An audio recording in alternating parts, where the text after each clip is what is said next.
Hello there. Welcome to another midweek meditation. I am Reverend Devin, and this is a weekly meditation that I do for my churches in Hyde Park, Bakersfield, and Jeffersonville, Vermont. This is also a meditation that I do for anybody who's joining in over YouTube and is looking to nurture a progressive faith.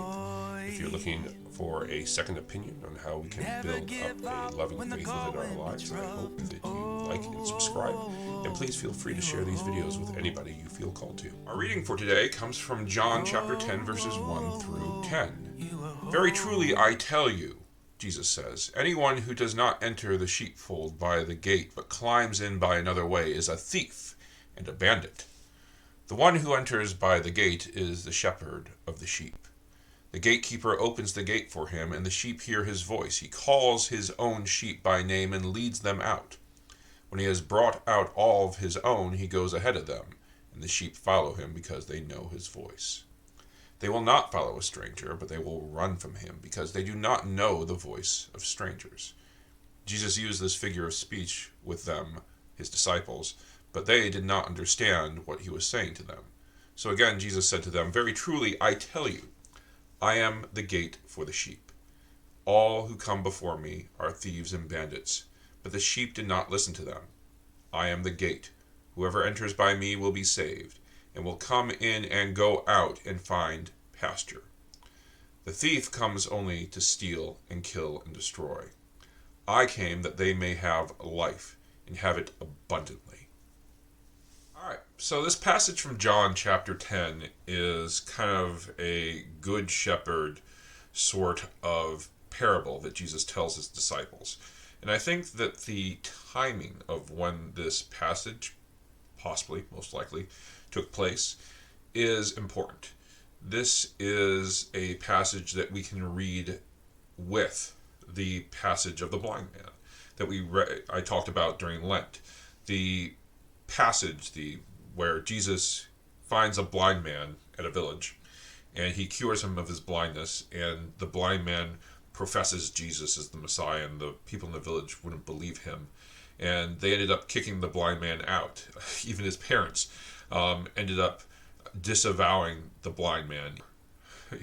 Even though Jesus had cured him, these were leaders, Pharisees, who, because of the law, felt it was okay to leave this person in blindness, in a state of distress. They complained that Jesus had cured him on the Sabbath. They had a total misunderstanding of the law, as Jesus was concerned, of God's law. And Jesus came in to show them what God's love can actually look like. And so this passage from John, in a way, is following up this story of Jesus who had cured this blind man. And it's meant to talk to us about leadership and how leaders within our lives can transform us into better people, or they can transform us into people who don't really understand God at all. And that's the reason why Jesus talks about the gate and the trespassers who go over the gate and try to harm the sheep within. I know we talk about sheep a lot within Christianity. We love this metaphor, but Jesus is not the shepherd in this passage. Jesus says quite clearly, I am the gate. And if you are following me, you should enter into the gate to lead God's children, the sheep.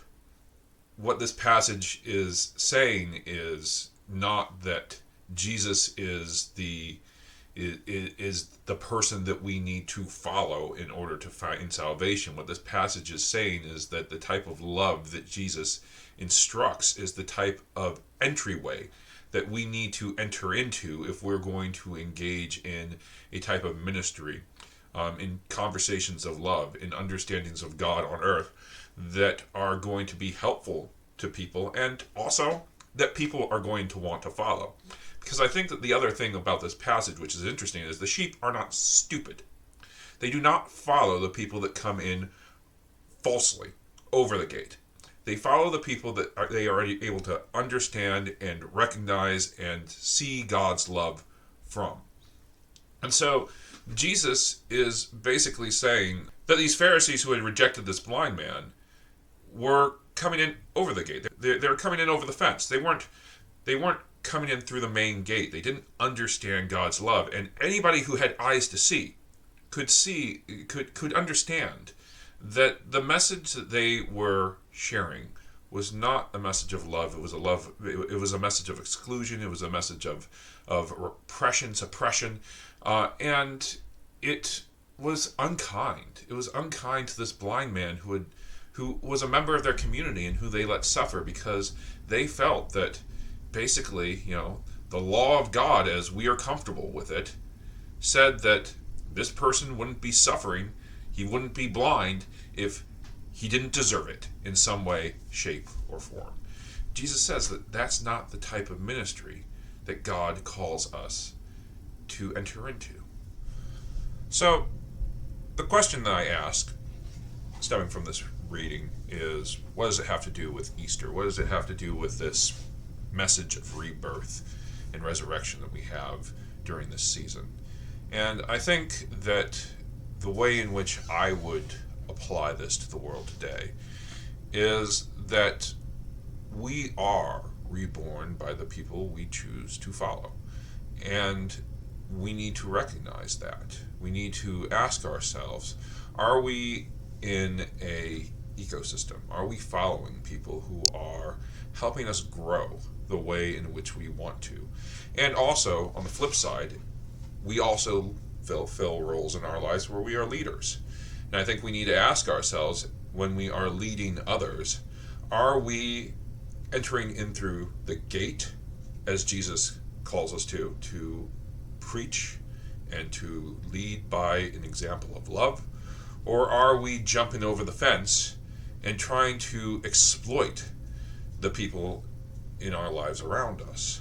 And I think that we see many people who jump over the fence. And sometimes we are fortunate enough to find people who enter in through the gate. Jesus tells us that we shouldn't underestimate the intelligence of the sheep. At the end of the day, they will understand who is preaching a message of love to them. I think that we can see this in large part here in Vermont as the church struggles. The church has a really bad reputation in this state, with many people who hear the controversies of the news and have experienced that element of leaders who jump over the fence and are not preaching messages of love. This can be anything from the minister who is just angry with a congregant because they hadn't shown up for church in a long time. They're like, well, why should I marry you here, when you haven't shown up to church? Or why should I baptize your child if you are, if you got yourself divorced? I've heard so many stories of clergy who think of God's love as something contractual. You have to give in order to receive. And that's not what Jesus preaches. Jesus preaches that God's love is totally, absolutely free, and you don't need to do anything in order to earn it or receive it.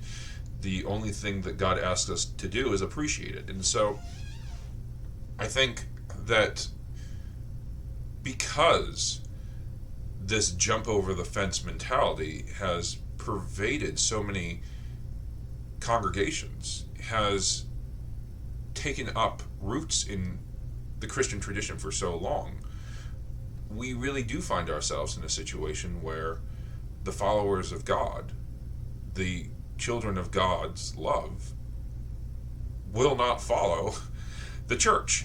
And I think that makes total sense. I think that when you realize that the people who are telling you to follow them are not doing, are not, or are asking you to follow them, are not asking in a way that is sincere and genuine and loving or caring, then we shouldn't follow them. We should be looking for those messages of love, and we should be following those messages of love, and we should be giving power to those folks who come in through the gate, who come to us representing what Jesus taught. And we should do our best to follow in those examples when we find ourselves leading others. Jesus constantly tells us we're a part of a community, we're part of an ecosystem, and we need to decide whether or not we want that ecosystem to be rooted in love, or whether or not we're going to root it in things that don't come from God. And if we choose not to follow God, then God's love is going to struggle to find its way into our lives. But if we are interested in trying to create a more loving environment in which all people can coexist in some semblance of peace, whatever that may look like, if we have hope for that, then Jesus tells us we should be following the example that he set. Not to exclude and exploit like the Pharisees did when they were confronted with the miracle of Jesus curing the blind man, but to support and uplift, as Jesus did when he entered in through the gates of Jerusalem and was willing to die on the cross. That power of love that Jesus tells us we can tap into when we enter through the gates of God's blessings. Those have the power to transform us. And as this world struggles, I think that we could really see that power could be put to good use.